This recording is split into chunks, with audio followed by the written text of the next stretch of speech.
So now it's time to take a question and comments from the audience. Do you have any question or comments, please? Thank you guys very much for your presentations. I enjoyed them very much. Something that came to mind whenever you guys were presenting, particularly the practitioners, was in my mind, I don't know where this image came from, but I often think of practitioners and other organizational entities as well, taking advice oftentimes from academia as to imply a direction of information from one to the other. But to me, it has always seemed a bit like it should be not the other way around, but it should be kind of equal in the sense that academics should take advice from practitioners because the practitioners know what's actually happening on the ground versus what's happening theoretically or what is technically probably, hopefully true. So I wanted to know, especially from the practitioners, anybody can answer this, but what do you think the state is? What do you think the direction is right now from between the two academia and practitioners? Do you think the direction right now is mostly academia to practitioners, like mostly practitioners are listening to academics? Or do you think it's a very mutual conversation?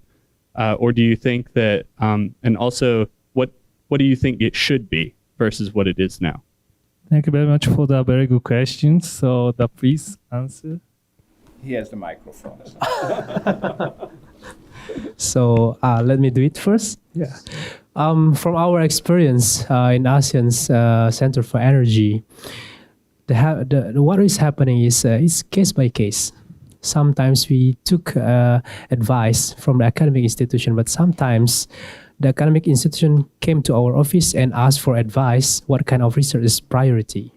So to prevent this case by case, and maybe we can do something better in the future. So that's why we need a network, a formalized network, a platform for us to able to share not only from our side, but also from them sides to make a balance in terms of advising each other. Because of course, it's not coming from academic side only, not coming from our side only, should be coming from both because we don't know. It's a dynamic environment, especially energy. It's very huge.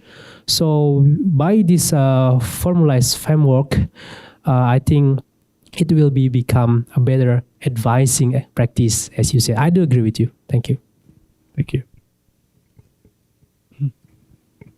Because I'm a bit older than him, I talk to you from the perspective of what I have seen over time. There really was a time when there was something called academic research and something called practice, with difficulties in some situations to link the two. I think that has largely disappeared today.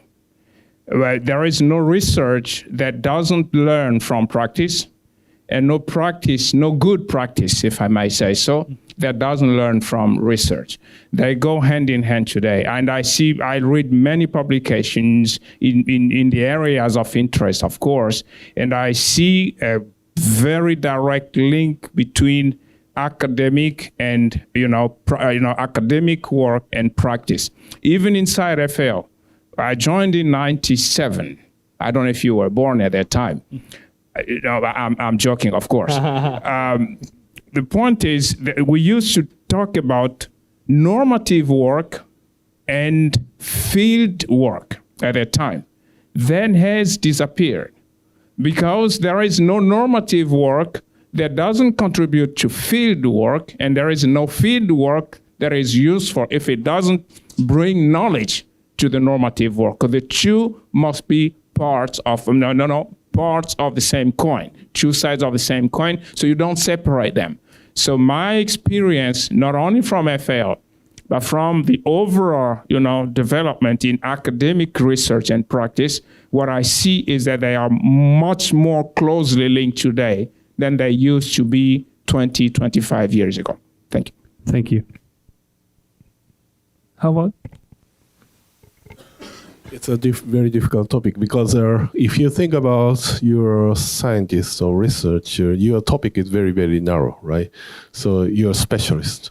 And then you cannot say anything about a different topic. But our graduate school, we allow you to do some different thing that you're doing one aspect. That is the uniqueness of the GSAIS, right? So that's why we created kind of a new survivability study. Because to meet with the need of the UN or the global trend moving. And for example, saying about SDGs, what I feel with working with UN many years, that UN has a very strong motivation driven by the government and also the international discussion, right? And you have to follow the trend because if the globe is moving for the climate change adaptation, then we have to do something related to do that, and food reduction, many, many different topics.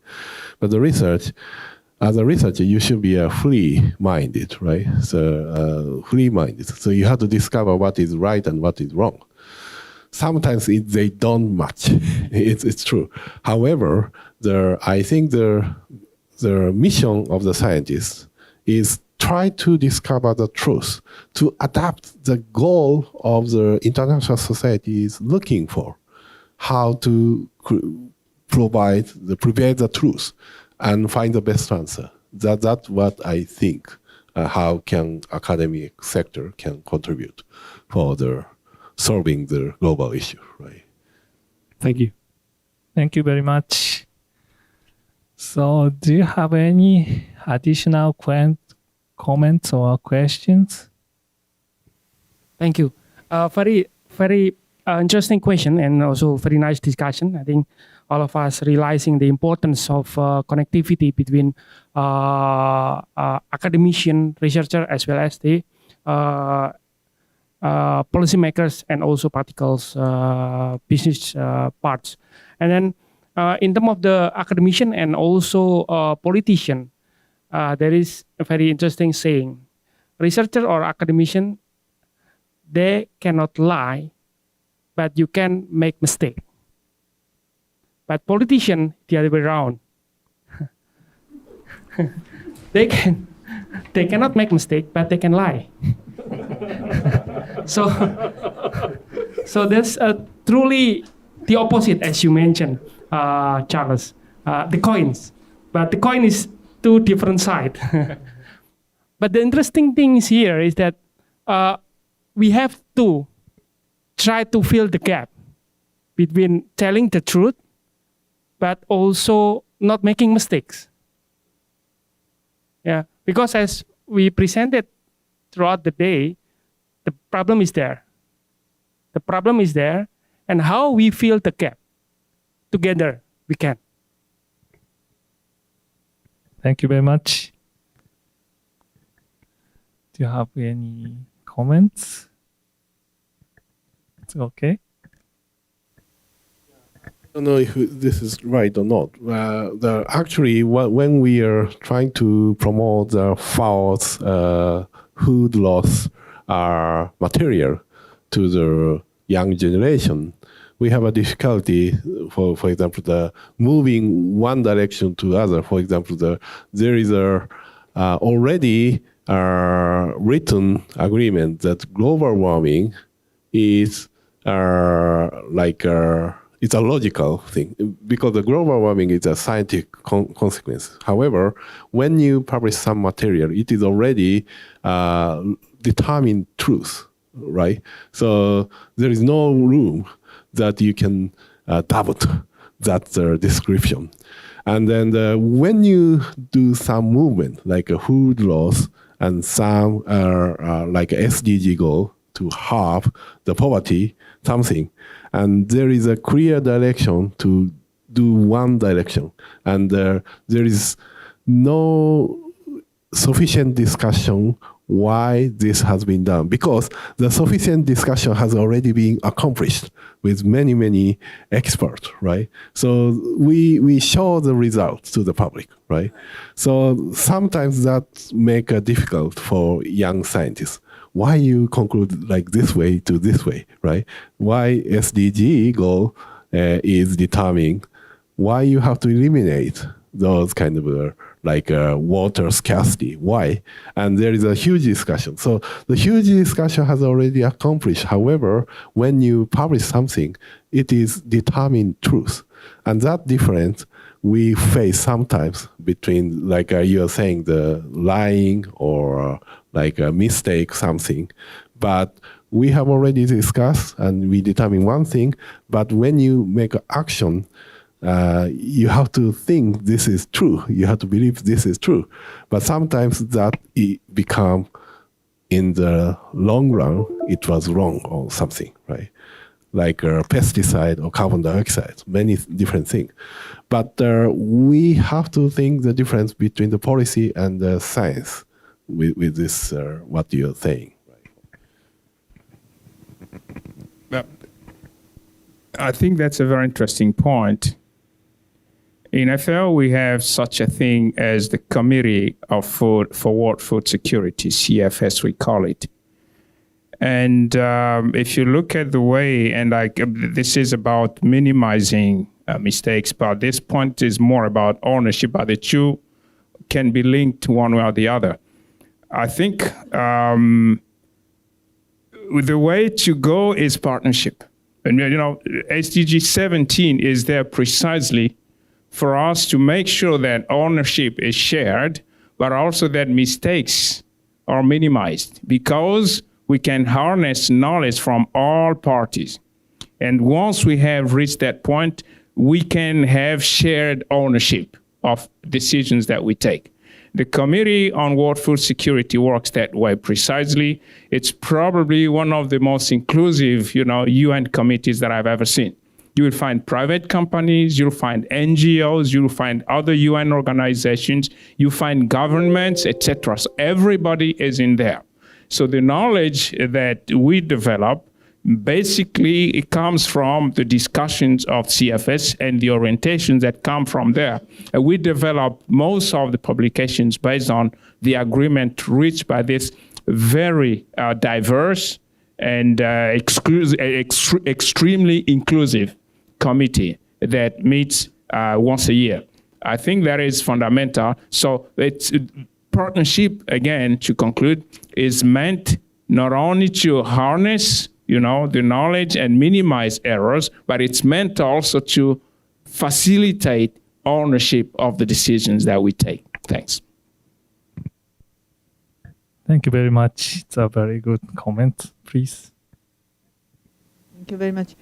I'd like to make a comment on the question about the communication between the practitioner and the academia. Since I'm coming from the practitioner, so I felt a little bit responsible to say something about that aspect. I presented the new program which started around 2008, the SATREPS program, which is the supporting the joint research between the developed countries and the developing countries. And the JICA is responsible for the implementation of that project. And I am very favored to that program, but to tell the truth, there is a huge frustration among my fellow colleagues. There are a lot of criticism among my fellow colleagues. They are claiming that maybe I hesitate a little bit to express they are saying. They are complaining that the academics are not only, but they are very interested in producing the academic results, but the distance between the academic result to the use of these knowledge or technology is very far. So the papers are produced, or the conference, etc., are held, but the the JICA staff who are involved, they can't see how these knowledge will be used to change the reality. So that is very different from our ordinary general programs. We are working in a more general areas to change the systems or the training of the people, etc., etc. But myself, I am feeling that there are variety, there are large range of the research which deal with the basic fundamental research subject as well as more applied areas. So today I'm very impressed that many of the students are dealing with a very practical or the real world issue such as the waste of the food, etc., etc. Maybe this might be a little bit the new aspects, the recent aspect. But at the same time, the fundamental research, the basic research is very important. That kind of the basic research may or have the possibility to change, to produce the fundamental innovation. So we have to do the both, the basic research and the more applied research. So maybe the practitioner have to be a little bit more patient to work with the academics for the promotion of the basic research. But I would like to ask also the academic people to situate their basic research in the perspective of the development, even though the distance before the utilization of the knowledge of the output is very far, their research have to be situated well in the current issue of the developing countries, because people are suffering there. The problem is existing there. So even though the distance of between these issues and the output of academic research is very far, it is very important to see their research within the vision, not only the papers, academic papers. So I'm always saying to my colleagues, we have to be more patient, but there are many discussions within JICA. Thank you very much. Thank you very much. So the time is a little bit coming, so that finally, please. Yeah, I really enjoyed this symposium. And I come from a educational sociology and philosophy background, so I like to ask some questions regarding to those two aspects. First of all, that from a sociological perspective, that we see how the world becomes the way that it is today. It really depends on the colonization and the exploitation of underground resource. In other words, basically, the progress or the development was based on add-on or exploitations. And so we got to this point that the world is so developed, but however, when the places that were not colonized, they were able to self-sustain. And my question is, so from my first question is that today we talk a lot about these sustainable issues from a natural science perspective, but if we think from a sociological perspective, while we might aid these developing countries with more advanced technologies, we might be able to reach those goals, but isn't that exploitation, that structure or relationship of exploitation, or that structure of reliance or dependency still there? That's my first question. And if that structure is still there, can we really change the nature of how the world is not sustainable? And my second question is, from a philosophy perspective, Frankfurt School has this pretty famous critic on science and technology that they claim that Enlightenment demystified myths, but however, it become myth itself. By saying becoming myth itself, it's claiming that it has a lot of domination over the nature and such. So from a philosophy of science perspective, please shorten your question. Yeah. is this claim being recognized in your work? Or if it is being recognized, how is it being addressed? Thank you. Thank you for the very interesting questions. When addressing this or developing the energy sector, we have to consider the uniqueness of a country.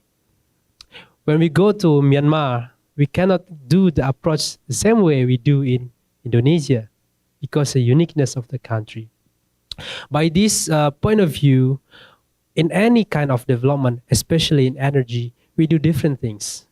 Because, for example, like in Myanmar, the most challenging part is the rural electrification. It's currently only around 60%. This means the people there still needs kind of very primary needs compared to other countries. So, to answer your questions, yes, we are very related with the nature, but sometimes there is something that's very important with our humanity requirements, like education, food, poverty, which is in energy sector is very related with our energy access. So, but by considering the technology development, of course, we have this kind of SDG to guide us in future development, more advanced development. We have to know and also consider the environment. By this kind of perspective, there is a dilemma. Policymakers sometimes often arguing about we choose the people, the urgency first, or choose the environment. We go for the coal first because it's an abundant resource, or we go for renewable energy, but renewable energy is not yet ready for the system. It's always chicken and egg and always bringing debates. But of course, together we can, as been said by Dr. Nuki, this is the involvement of academic institutions, the involvement of practitioners or any kind of organization, because our goal is just the same. No one left behind. I think this is our point of view. Thank you. Thank you very much. So unfortunately, the time is coming. Thank you for the presentation today. And then I'm wondering that we need a more correlation between the practices and academia. And then in order to that, I believe that the respect to the others are very important, from the practitioner to the academia, and then the academia and to practitioner, both sides need the respect. That might be the very important, I think. Thank you very much.